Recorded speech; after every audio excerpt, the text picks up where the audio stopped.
Shalom, I'm gonna get right into it. Giving all praise to Yahweh Bashem, Shai Bashem, Rakakodah, Shalom to the hopefully elect out there. I'm gonna entitle this video, it's gonna be quick. We will have concubines in the kingdom, and that means all nations, women. Anyway, this is a video, a short. It says the two richest owners ever.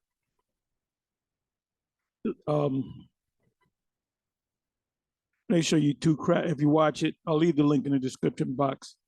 But anyway, they were considered the two. They were brothers. They were Edomites that were part of the slave trade. But they were considered the two, hands down, the two richest Edomites in the slave trade, because what they, got into was the fancy girl market. And so I'm gonna read the definition of it. But you can see right here, and they showed you that in the movie Django, I say the Django, where the slave master, the young slave master played by Leonardo DiCaprio, he had a concubine with him, and the scene where they're betting on the two fighters, and she was kind of there. She was dressed up, very pretty, and she was the personal concubine for the slave master. So the same thing is going to happen in our kingdom. We're going to have concubines.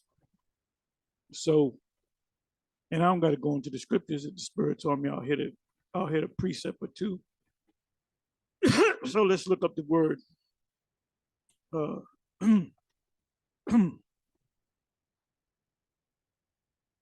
Let's look up the word. The fancy trade,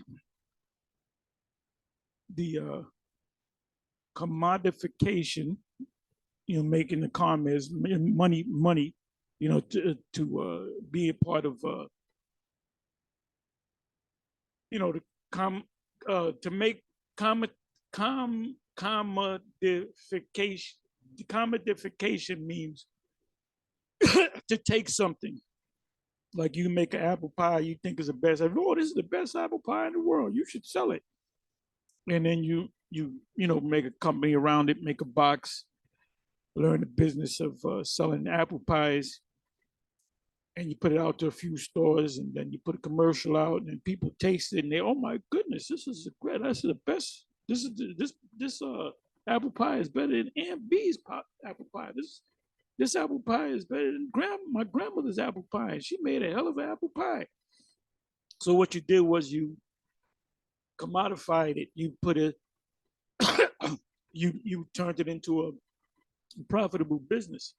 So it says the fancy trade, right? Trade meaning trade, buying and selling, and the commodification of rate.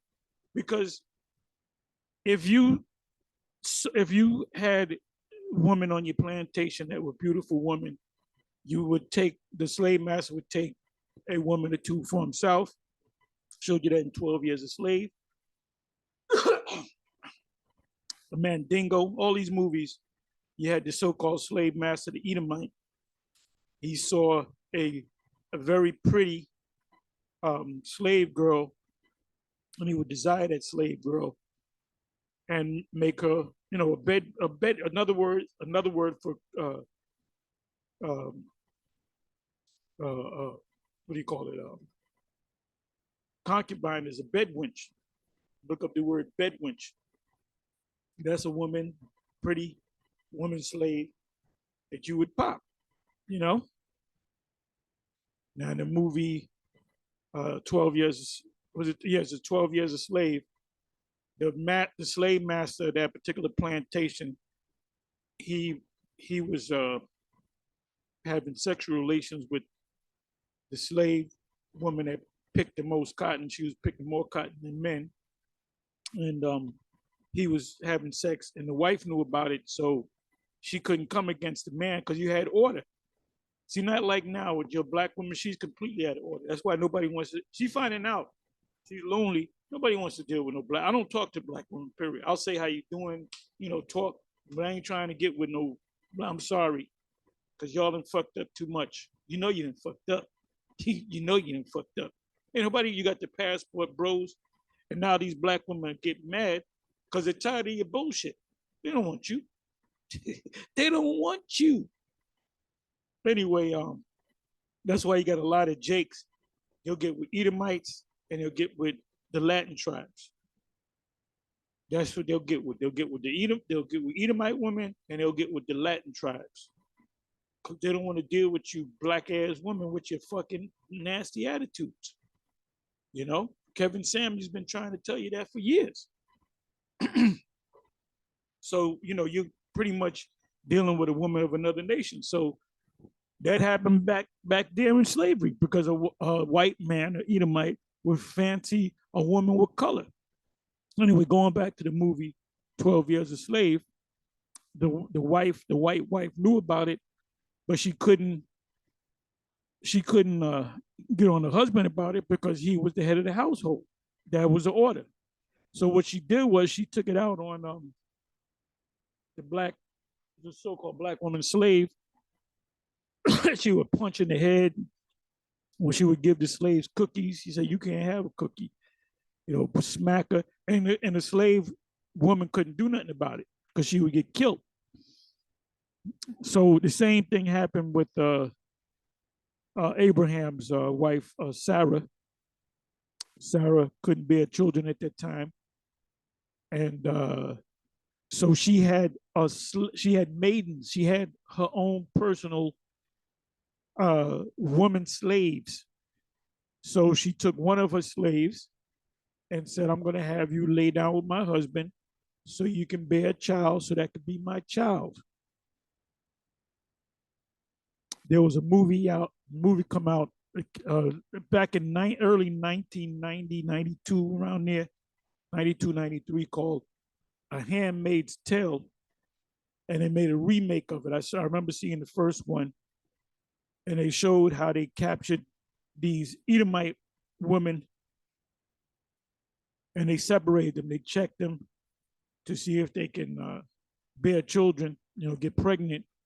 So they would discard the ones that would get, and they showed Jake in a bus too. They had they had one bus with white men in it, Edomite men, another bus with Edomite women, and then they would find out which ones were fertile, and the ones that were not fertile, they would like put them out there, and then they would take the prettiest ones, and they would read the scripture. In the movie, it was the main star in the movie was Robert Duvall, and he was one of the characters. And he would go into the scripture, and he would read the scripture about the concubine, that a master could have sex with his slave concubine, and the women back there were with it. The wives were with it because they couldn't have children. So they would read the scripture, and they would rape that woman, because at the end of the movie, the women had like a coup, and I think there was men involved too, and they had to take that system down. And one of the last scenes where they slit the throat of Robert Duvall because of what he did. Well, Robert Duvall read out of the scriptures that it's all right for you to have concubines. And the same thing's going to happen in the kingdom. See, everything that this man did to us, we're going to do to him. They took our women, we're going to take their women. It said their woman is not going to, and not so many words, that's in Job, as we read that Saturday, is not going to mourn for their husbands, because Edomite man's going to be insignificant in the kingdom. And the ones that's going to be propped up, even though the Edomite woman, she's still going to be she's going to be an Edomite, she's going to be working on the field, but the Edomite woman that you fancied, you had a taste for.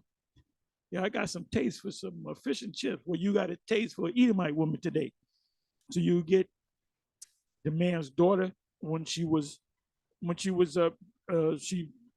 went through the stages of puberty, and you would take her and say she's going to be my concubine. It's not no big deal. We did that in the ancient world. And for you Israelites out there, that's all emotional, man. All you church Israelites, there's a new one. You church Israelites, you get all mad like you got mad at us because of the grape thing. And we said we didn't say we're gonna go out raping women because we get locked up under the jail. You see what's getting ready to happen to my man, brother Polite. You know, he pleading because the initial, if he blows trial, that's what they call it. If you blow trial, that's an automatic 30 years. But we got a deal for you. Like Monty Hall, let's make a deal. If you do 2.5 years and pay a fine of $1 million or $500,000, you'd be all right. So he'd be stupid to say, nah, man, I'm going to trial, knowing that they have overwhelming evidence. And they couldn't just make it up for you people. Well, we don't know. It could be the prosecution. Look, if the prosecution is lying about the DNA of his DNA being on the woman, the sperm and all that, and they said that they had to pump her stomach. If they had to do all that, this is a real nigga, man. This is a real nigga. I mean, if you popping in her, man, that's some disgusting ass shit. But let's say they don't. Let's say they lying. Well, guess what? You go to trial. First thing your defense team is going to do is where's the evidence of the DNA? Get an expert. This is not the DNA of Brother Polite. So right there, that's a doubt right there. So he can throw it out, just be acquitted just on that. And then a Polite can turn around and sue the prosecutor. He can sue the state of Florida. He can sue all kind of people. So there's no way in the hell they're going to say, in evidence, we got DNA sperm from this guy on, just like Monica Lewinsky. Monica Lewinsky was a small hat, and her mother was a small hat. You know what the mother said? Save the dress. That show you how low life that they are. Or save that dress with the sperm on it, so we can have evidence. That's how women get down now. So if they're lying, the first thing gonna come out. Where's the evidence? That's not his sperm, So that right there, the jury is gonna say, nah, this case is falling apart. This man is guilty. I mean, not guilty. This man is acquitted. Well, guess what? For them to say that and bringing in the evidence to the judge, oh, we got DNA, meaning they have motherfucking DNA. They have cameras. They had the mother's going to say, yes, he asked me, can I take my 14-year-old daughter to straighten out? They had a little fight. They have cameras all over the place. In Florida, he went to the club, there's cameras over there. He went to the hotel, there's cameras. There's motherfucking cameras of him signing in. There's cameras in the fucking hallways. There's cameras in the fucking elevator. There's cameras in the room that he's going to go to if he did all that. Allegedly. So for us at GMS to say, yeah, we do that, you got to be out your fucking mind, man. And if we did do that, do you think we'd be taught bragging about that shit? Because we don't do that. We said in the ancient world, that's how you did it. Like if we were living in the ancient world, because even Polite said, what if the spirit's overwhelming? Spirit's on you to rape this guy's daughter. You say, you know how we get down? When we answered that, that's talking about in the ancient world. Ain't talking about now. Anybody in GMS that does that shit and say, well, see, the apostles taught us, we're going to say, we never taught you that shit. Because we're going to throw your ass under the bus and tell them we're going to get in the bus and back that motherfucker up over your ass and run over you 2 or 3 times. You do something that fucking stupid, you're on your own, my man.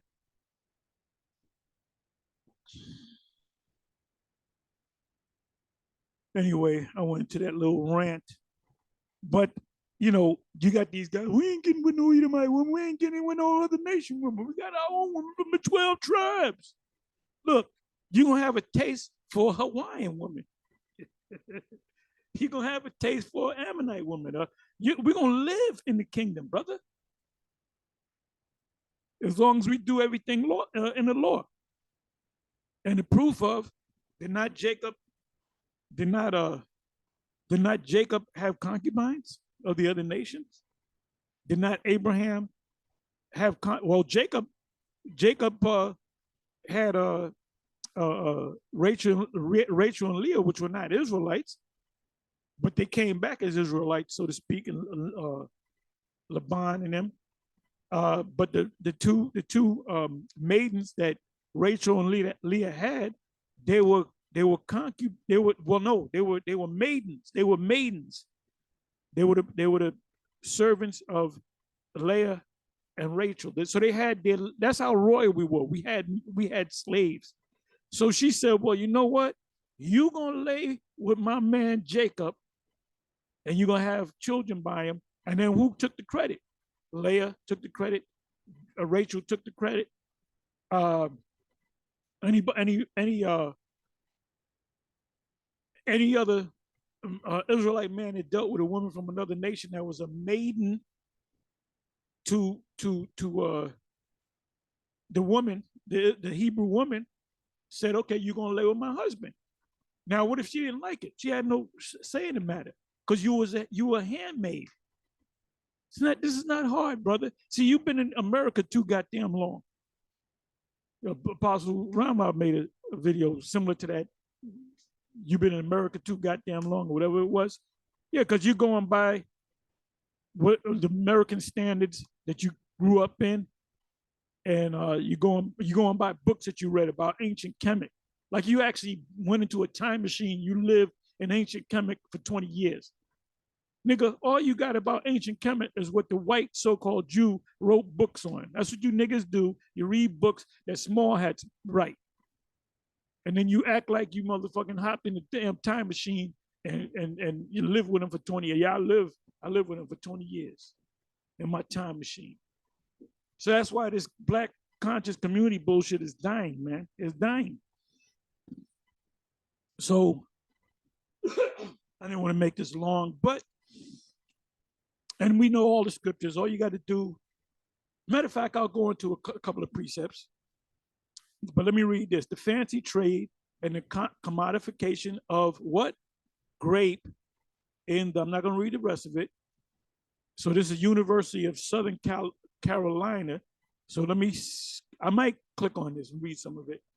It says, during the domestic slave trade, which was Jake going into slavery, fulfillment of Deuteronomy 28:68, Deuteronomy 28:30, Deuteronomy 28:47, 48, a new category of enslaved women emerged, known as fancy girls. Fancy girls. Biblically, they were known as maidens or concubines. Young and usually light-skinned, these black women or these black beautiful women were purchased explicitly for the sole purpose for sexual exploitation. So what did that mean? Did the woman have a say in the matter? No, she didn't have no say in the matter. She had no say in the matter. But if she didn't want to get beat or killed or whipped or, starved, she complied to the master and fell in love with the master, which is what is that? The Stockholm syndrome. You have feelings for your oppressor, and then you felt that you were better than other slaves at rates 4 to 5 times the price of women field laborers, and the women that work in the field were usually ugly black women, fat ugly black women, or skinny ugly black women. The ones that were extremely beautiful, because they were Israelites. Remember, we weren't Africans. They said, "Look, that's going to be my concubine." And where did they get that from? Where does this man where does he get the justification from? Well, it's in the Bible. It's in the Bible. So let me click on this.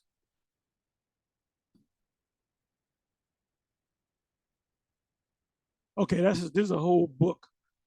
There's a whole book. It said the fancy trade and the commodification of grape in the sexual economy of the 19th century U.S. slavery. We're talking about so-called black slavery.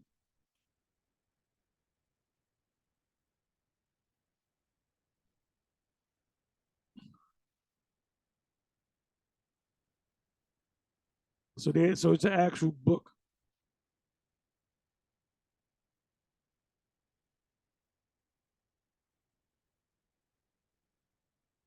So if you want to sit down and read the book, you can go ahead and read the book. Let's go to the table of contents.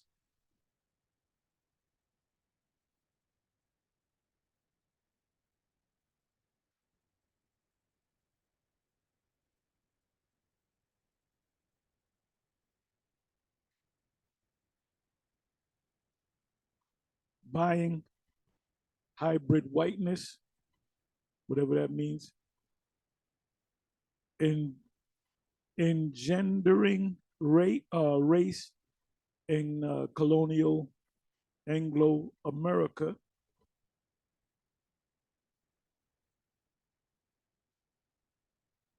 miscegenation and culture, the origins of New Orleans, exceptionalism, home away from home, power and the fantasy. Okay, grape, power, and the fantasy of sexual triumph. Defining grape. So let me see something. All right, that's 4-1. Let me just try something.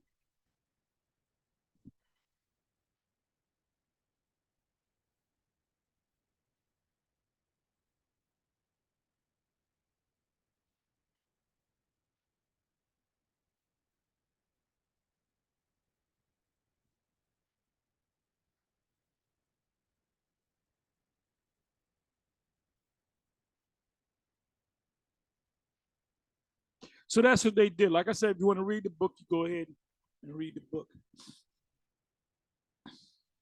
It's the fancy trade and the commodification of grape in come back to that so I can read it right. The fancy trade and the it was written in 2015. The fancy trade and the commodification to, in other words, to turn into a business of the grape and the sexual of grape and the sexual economy of 19th century U.S. slavery, meaning the 1800s. So they're going to pay by us taking their daughters and doing the same thing to them. And you're going to have certain Edomite slaves that you're going to be selling to other Israelites. So we're going to have fun in the kingdom. The men and the women, they're going to have a different kind of fun. And our women are going to have servants too, handmaids.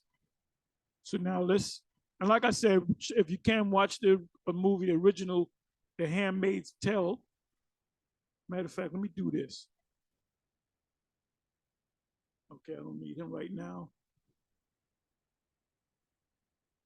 The Handmaid's Tale movie. The Handmaid's Tale movie.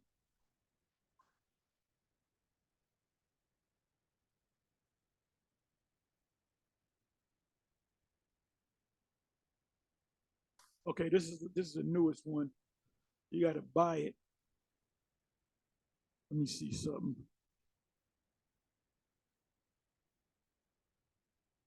I guess it's considered a classic movie, so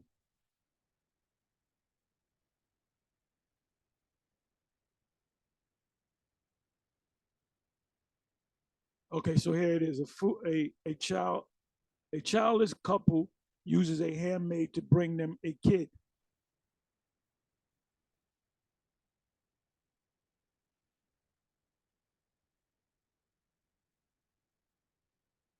It says a world with low birth rates, men in power use captured women to carry their babies.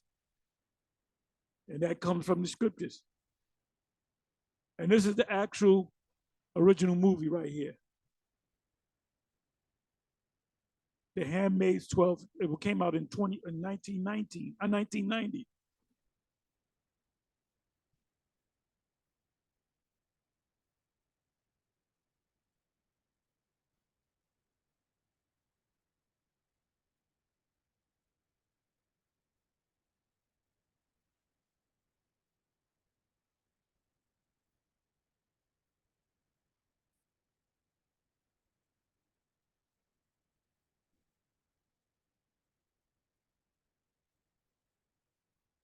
Now check this out. Right, I remember this. They had other women indoctrinate them. The Handmaid's Tale indoctrination of handmaids scenes. Yeah, because you had women that would, if they didn't listen, they would beat you. This is what we did in the ancient world.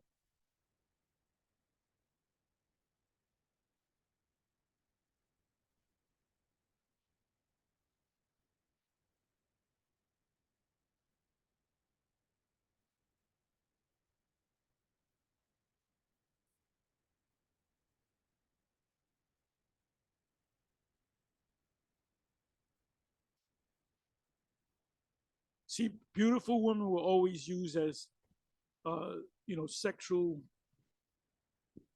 props or whatever you want to call it. And like I said, the fancy girl industry was you got slaves for the sole purpose of popping them, whether they liked it or not. That's why you have it happened among Israel. Israelite man saw a young Israelite woman in the field, and he took her. If she screamed or didn't scream or fought against it, if she wasn't engaged to be married or married, she and he went in unto her. He has to pay her, 50, pay her father 50 shekels of silver.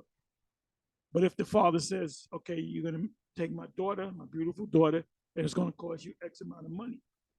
So that was making money, off of your daughters. But the man would stay with the daughter, whether she liked it, or not. And that man could purchase the daughter from the Hebrew man could purchase the daughter from another Hebrew man, which is the daughter, the father of the daughter, and he can say, "Well, I'm going to have you deal with my son. Look, son, I got you a present, a new bride."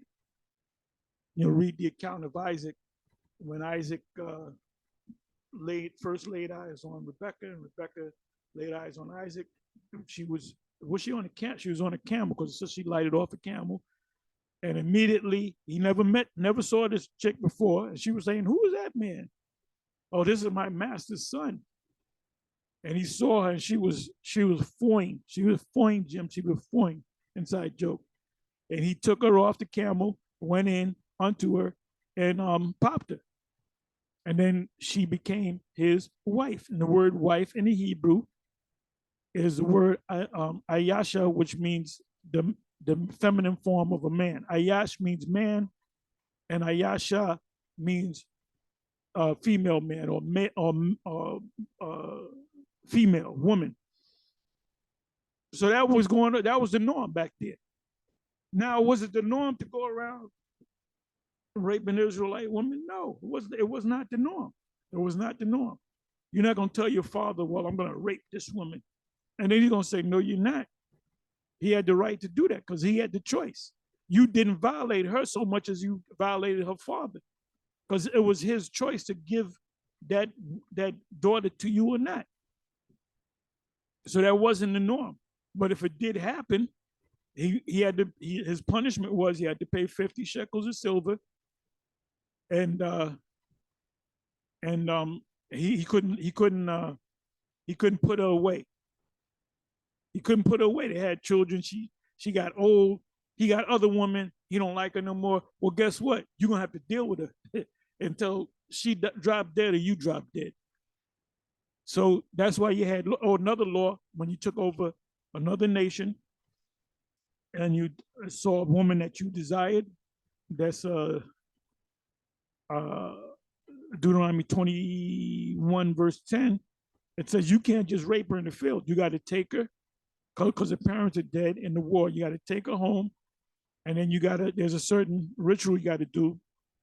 Cut her nails off and cut her hair off, and take off the clothes of her captivity, and then go into her after a month, and then she becomes your wife, meaning she becomes your woman, even though she's of another nation. So we had concubines. Concubines with those of the other nations. So let me do this.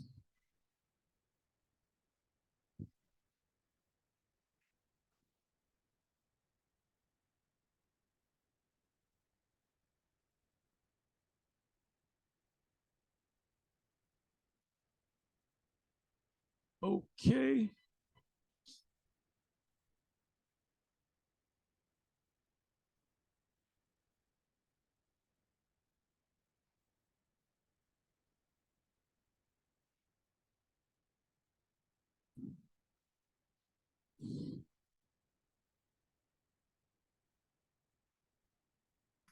$45 times in 40 verses, handmaid.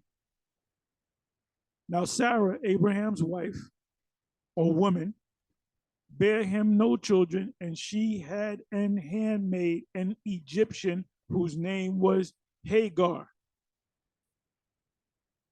Now, Abraham didn't push her out, and neither did Sarah.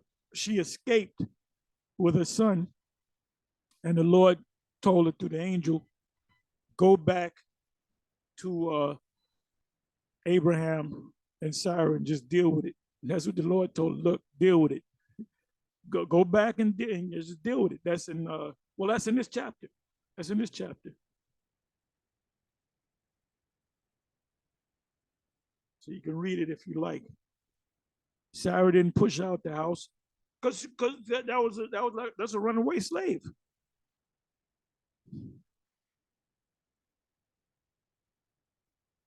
I want to go to the word handmaid.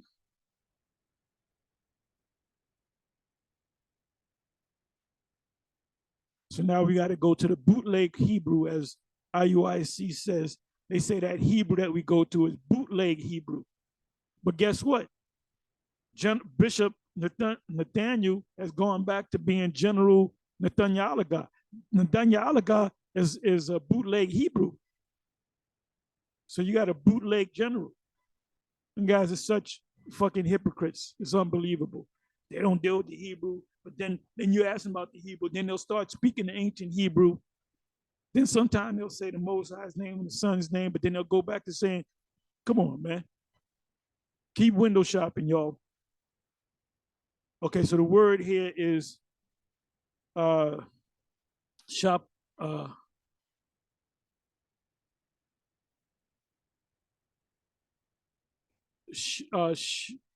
Shop ha. Shop ha. Let's hear the way he says it.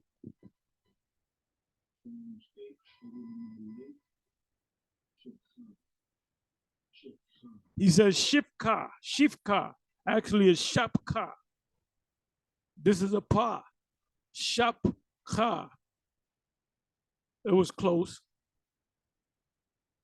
It says handmaid, maid, maid servant, bond woman, slave woman, maiden, woman servant, handmaid, maidens, bond maid servant, wench. In slavery, American slavery, they called a black woman that they were popping a bed wench or a bed maid servant, slave girl, was that maid servant as belonging to a mistress. So the mistress can then say to the husband, okay, we can't have children. You're gonna take my maid, you're gonna have sex with her, and whatever is produced from that sexual intercourse is her son. But guess what? When the son was born, Sarah wasn't feeling it, man. And Hagar had a love for her son because she said, this is my son. He came out of me. So Sarah had a hatred for the woman and the son. It says of address, speaker, humility. Let me get some more information here. Feminine form, um, and unused or root meaning to spread out, right? To spread out as a family. A female slave. What did you do to female slaves? You popped them. If they were pretty, the fancy girls, as a member of the household, bondmaid, maid, and servant, wench, bondwoman, woman servant. Let's see what else we can find out of here. Now, the word concubine is also in the scriptures.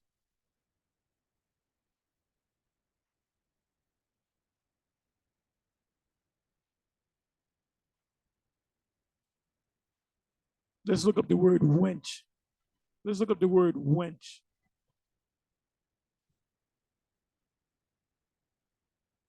Second Samuel 17:17. Now Jonathan, the and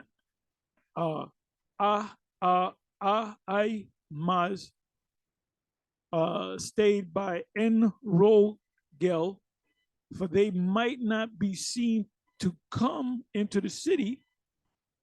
And a wench went and told them, and they went and told King David. So you can read the rest of it. But what is a wench? A wench is a bed wench, a concubine. Let me give you another. See, see, technically, you got this guy. What's this guy? R. Kelly, right? He locked up because he lay with a lot of young women underage, but those women were past puberty, so they were. That's what King David did. That's what all these different Israelite men that were prominent men did. And the women that they got were young women of marriageable age. Could have been 12, 13, 14 years old. So in the ancient world, this thing with R. Kelly wouldn't be a big deal. Or this thing with polite wouldn't be a big deal in the ancient world. But in this world, we under Esau system. So you got to abide by his laws. But then y'all people are all emotional about that because you don't understand how they lived in the ancient world.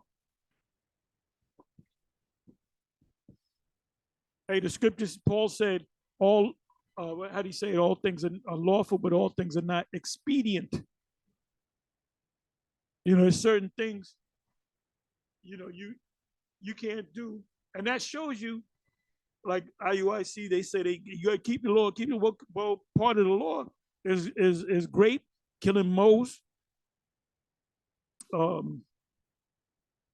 If two men got into a fight, the wife of the one man got into it and grabbed the guy by the nuts and injured his nuts, her hands are to be chopped off. Is IUIC doing that? If that ever happened? They got adulterers in there, the acts of adultery. Are they killing their people? No, because the laws, like Paul said, the laws are lawful, but not expedient. Not you can't. There's certain things you couldn't do in the Roman Empire. They let you know that you keep the fact that you were Israelites, keep the high holy days. But if you wanted to have, when they had the Lord killed, they were the ones that had to go to the governor, and he had to okay it.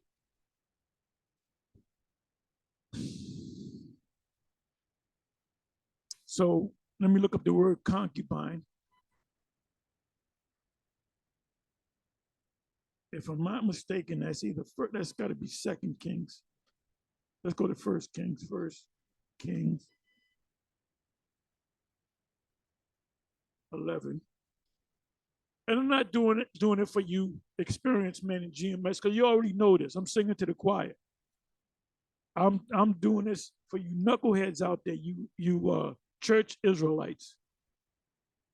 Okay, let me Okay, I'm at the right place. But King David loved many strange women, together with the daughter of Pharaoh, women of Moabites, blah, blah, blah, blah, blah.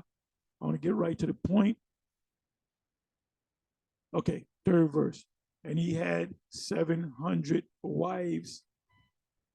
And some of them wives were of other nations. It tells you that he had married these women, these prominent women of other nations. He had married them, but some of them he was just popping. And it was an Israelite woman, he had to marry the woman. But other nations, they were just bed wenches. So it says, and he had 700 wives, princesses, and 300 concubines. Give me a second.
Okay, I'm back. Please forgive me.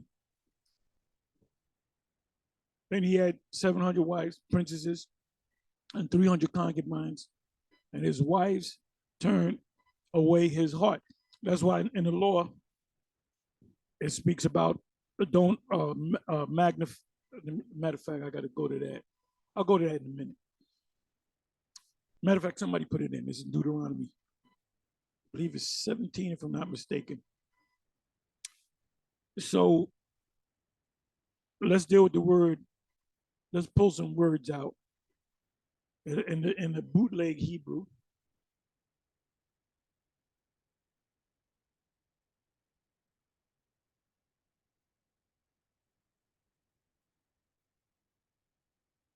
So the word here is Aisha, but it is Ayasha, Ayasha.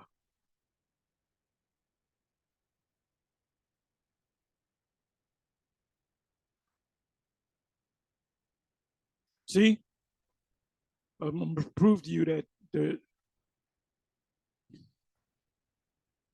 Ayash. Ayash means man. So the feminine would be Ayasha. So the blue letter went off again. And come back over here. Let's go back to wives or wife. They say Ayash, Aisha. It's supposed to be Ayasha because you don't take away the ya, you add in the ha, the suffix ya or ha. Ha makes it feminine. And it's showing you right here. H 376. So they went off on that. They're telling you right here, this is the masculine way of saying man. And this would be the feminine way of saying man. But you would have to have the ya there. I'm showing you right now. I'm not saying it, I'm showing you. So they went off on that. Same thing when they say the children of Israel, the word, and then when you go to the bootleg Hebrew, it says bun yasha Allah. Well, it should be bun yum yasha Allah. Sons, plural. Yum makes it plural. The suffix yum in the Hebrew makes it plural.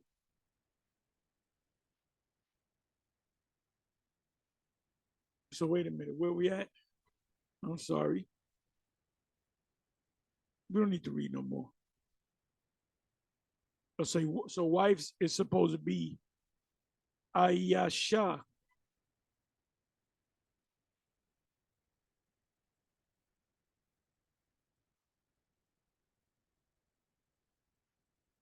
Princesses is or princess is Shara, which is the feminine way of saying prince.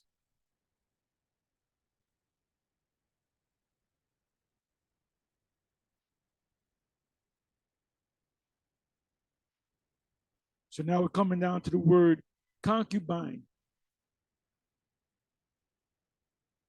Concubines.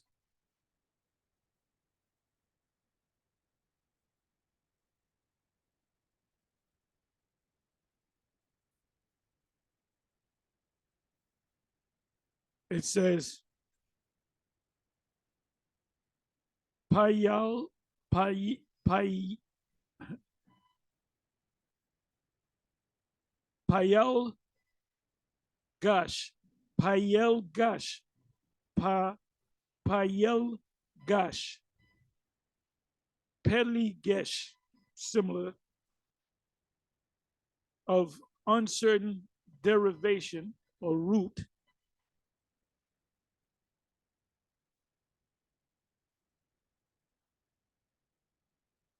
which means what? Paramour, concubine, paramour, concubine, paramour. Let's look up the word paramour. Or we can look up the word concubine. All right, let me see something.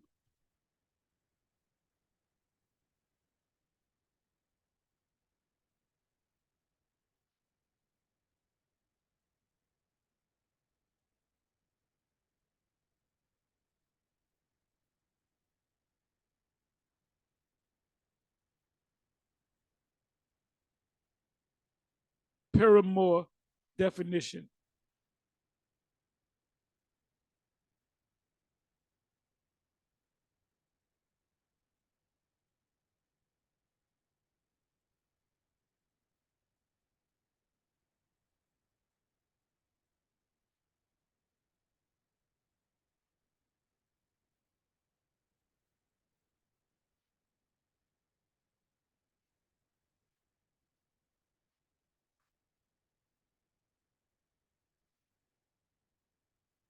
Okay, paramour, a lover, especially the illicit partner of a married person, which is bullshit. A paramour is a concubine.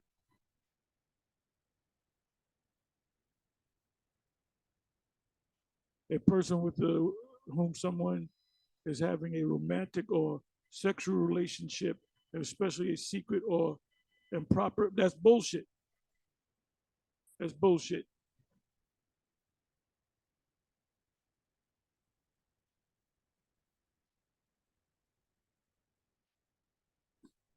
Paramour means a current or ex boyfriend or girlfriend who has been or may be or is in a caretaking role.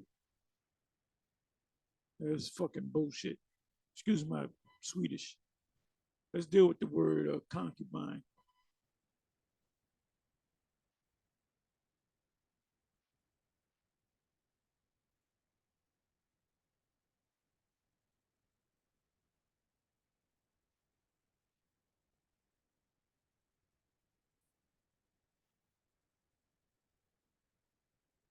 Concubine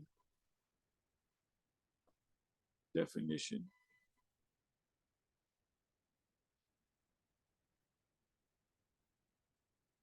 Concubinage is an interpersonal and sexual relationship between a man and a woman in which the couple does not want or cannot enter into a full marriage. A side chick, concubinage and marriage are often regarded as similar but mutually, I'm not going to read the rest of this. It says concubine, a woman who lives with a man but has lower status than his wife. That's a concubine or a paramour.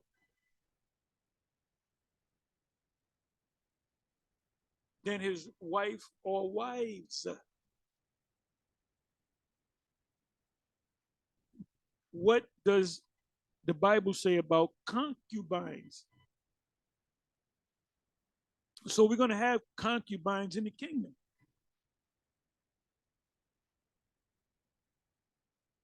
It is usually translated into English as concubine and understood to refer to a wife or sexual partner of secondary status.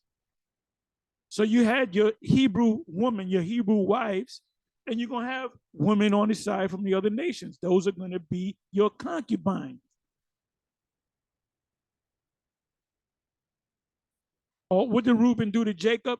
He lay with his concubine, Jacob's concubine. And that he lost that status of the firstborn. Although certain men in the Hebrew Bible have both wives and concubines. What does it say? A concubine is a woman of a secondary, a lower status. You ain't gonna take an Israelite woman and say she's a concubine. No. You're gonna take a woman of the other nation that you deal with and say she's a concubine. So that's why it says King Solomon has 700 wives and 300 concubines. Women that he just popped. No wives or additional concubines are referred to in Judges 19.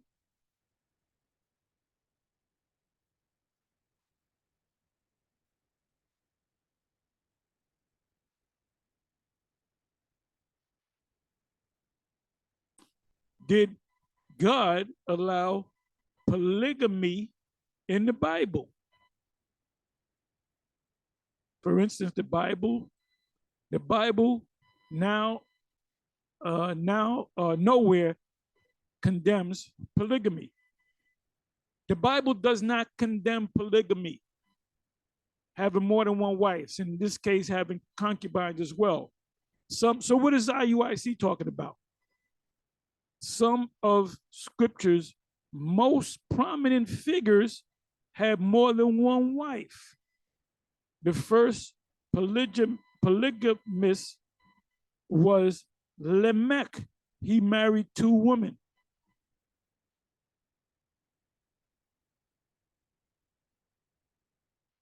Can a man have a wife and a concubine? The term concubine did not necessarily refer to a woman after the first wife. A man could have many wives and concubines. Legally, any children born to a concubine were considered to be the children of the wife she was under. Ooh, go back to Genesis chapter 16. Sarah said, go lay with my husband to produce my child. Anyway, with that, I'm going to say shalom.